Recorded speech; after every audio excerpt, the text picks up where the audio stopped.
In today's episode, we're going to talk about how to find a mentor. All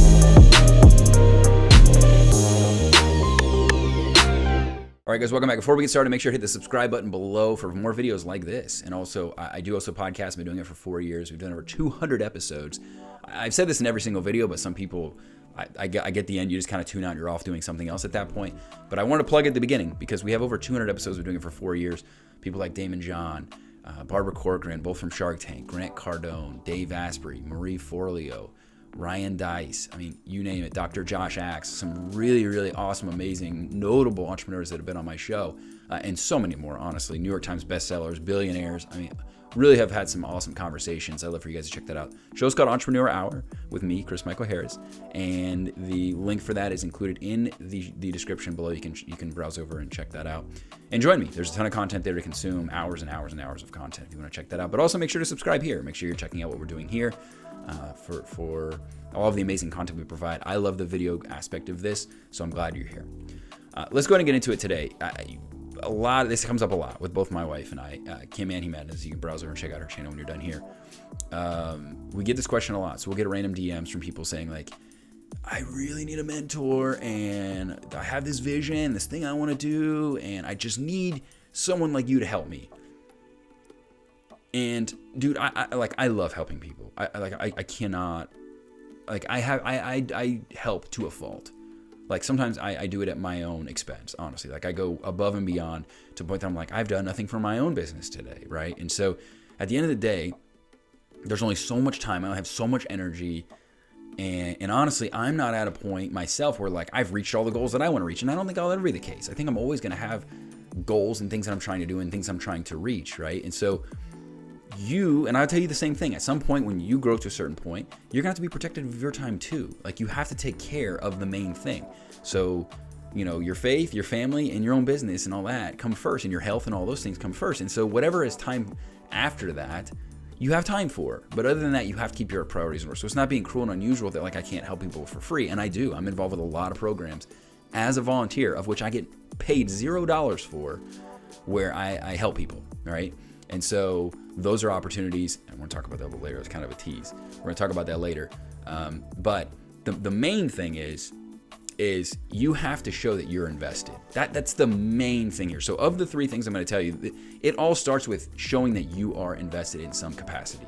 Now, last thing before we get into my top three. I love your neighbor, right? I'm sure you love your neighbor. But unless your neighbor is Bill Gates, you probably need to shoot a little bit higher for a business mentor, okay?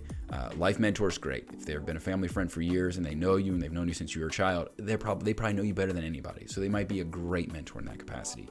But if you're trying to build a successful venture, you need someone that's actually done that before, has access to connections that you're going to need, or has access to capital that you need to secure from investors, okay?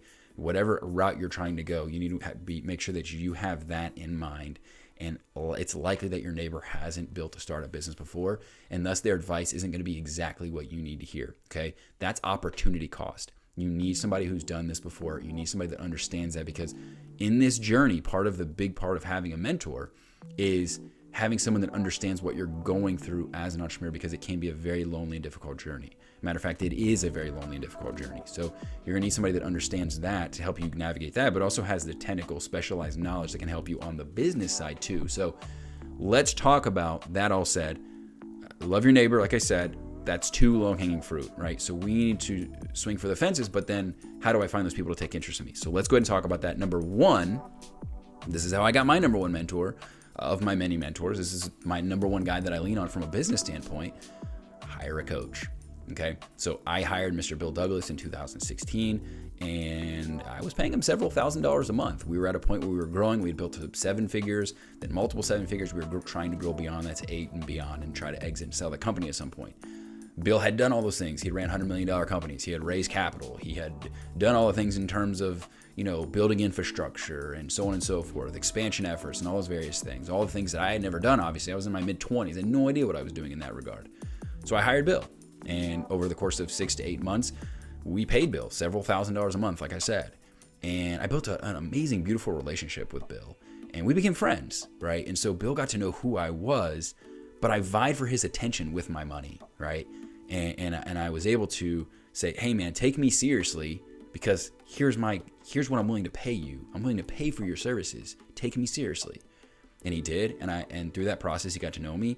We got to a point where we were no longer using Bill as a business coach, not due to any other reason other than the fact that we moved on from that business, which I talk about in at length, and I will continue to talk about. But beyond that point in time, Bill and I just kept in touch, and he's become one of my best friends and honestly one of my best mentors that I have. So that's an amazing way. So hire a coach and then build and nurture the relationship. And honestly, by the time it's all said and done, you're going to probably have a place either as a friend, like me with Bill, or they become a father or some kind of a parental type role in your life. And honestly, that's like a bond that just can't be broken, right? And so they can become some of your biggest allies. They can help make amazing connections, and maybe you outgrow them as a coach and they can, move you on to someone else that's better suited for you, but you'll still have that relationship. So you can't go wrong. It's worth the investment, and that's, I would say, probably the number one way. And I'm not just saying that because I'm a coach myself. I'm taking on limited clients right now, but even some of the people that have hired me, we're still in it, right? Like I'm still a part of what they're doing, and I'm still supportive of what they're doing, and I still give my time to them, even though they're not paying me anymore. So it's a really good way to do it, and I highly recommend. Number 2 would be to join a program or become a customer. So I'm involved with many accelerator programs, specifically a Silicon Valley accelerator program here called Founder Institute, the chapter in Austin, Texas, where I'm located. And in that program, people pay $1,000 to join the program, and they're there for, it's an intensive 90-day program, okay? And so you have, I think they have last time I checked, well over 100 mentors, 150 mentors with the program. And basically you get access to all those people, plus anybody else that's in their network within that program. All right. So it doesn't fit for all business models. If you're trying to build a small business, just a local small business, accelerator program probably doesn't make sense. But the SBDC or some of the local entrepreneur resources, which SBDC is the Small Business Development Center, maybe even the SBA. I don't know exactly what they're up to nowadays, but I know they do have a lot of resources and connections if you want to check out what the SBA has going on. But there are a lot of programs in your town, entrepreneurial type programs that's what they do. They connect you with mentors, people that are at a point where they've retired and now they're giving back, right? And so they're not where I'm at right now in this season of my life, where I'm trying to achieve all the goals that I want to achieve too, right? And so, yeah, I've done a lot in entrepreneurship, but that doesn't mean that I'm done. I'm just getting started, right? Some of these people, they're older. Jeff Hoffman, perfect example, billionaire founder of Priceline, came on my podcast. Right now, all he's doing is just traveling the world teaching people entrepreneurship. Amazing, right? So sometimes affiliation with some of those programs gives you access to those specific individuals that you're wanting to be a mentor. And honestly, it's not only that, it's those people plus the entire network, which can be global in some cases. With the programs I'm involved with, it's a global network of connections. You couldn't go wrong. You will find a mentor. And since you're part of the fraternity, so to speak, it gets you in the door. It gets you something. It doesn't mean it's going to be free forever, but it gets you in the door. It gives you attention pretty quickly. Another option too, in line with joining programs, is to become somebody's customer, right? So I run a book club, a digital book club for entrepreneurs. It's called the VIP Book Club. And for $19 a month, you get my one-on-one attention, right? You can ask me questions. I know my members by first name basis, right? I mean, that's obvious. I know what business they run. I know what they do. I know a lot about their lives. I know their family. I know they have kids. I know I know a lot about their lives, right? Because they've been customers for a very, very long time. So, and that's $19 a month, right? So you can join people's programs. There is a limit, right? I don't do, a 9-hour-long deep dive in their business with them. That obviously costs more. But it's a great way to get access to people that you want more about their specific. This information I'm giving you is applied to everybody, right? But there might be certain things where you're like, I really need that as it relates to me. I see how that works, but I don't know how that works for me. And honestly, we have gone and paid people outside of just programs or coaching and, or hiring a coach and stuff like that. We've gone and said hey, we want to work with whomever. Right now it's Ryan Levesque. Ryan is a friend of the podcast. I'll link that above. He's amazing. And we just paid to work with him for an entire year, and it was very expensive, but we're at a point now where that's what we need. I can go through his programs, I can read his books, I can do all this stuff or whatever, but having that one-on-one with him is just something that we really need for where we're at in our businesses to take the next step. So becoming a customer in some capacity or joining someone's program usually gives you some degree of access directly to them or a network thereof where you can connect with other people inside of what that program offers. And then the third way, the last way we're going to talk about here today, is to give up a piece of the pie, right? And so one of the best things that you can do, specifically if you have massive upside, right? You're building a new app, or you've got some tech-enabled business that has a lot of scalability potential, right? Is, hey, I can't pay you now, but here's what I can do. I can give you a percentage point of equity or half a percentage point of equity, and I can make that room my cap table for somebody like that. If it's somebody that's worthy of what you need with your business, very, very good route to go, because you can secure really, really good assets for, a 1% for somebody who is going to bring what they're going to bring to the table. For like a Jeff Hoffman, let's say. You're getting a lot of bargain. And the good thing with them is they kind of know the ropes. I'm on several advisory boards myself, and I have equity in those companies.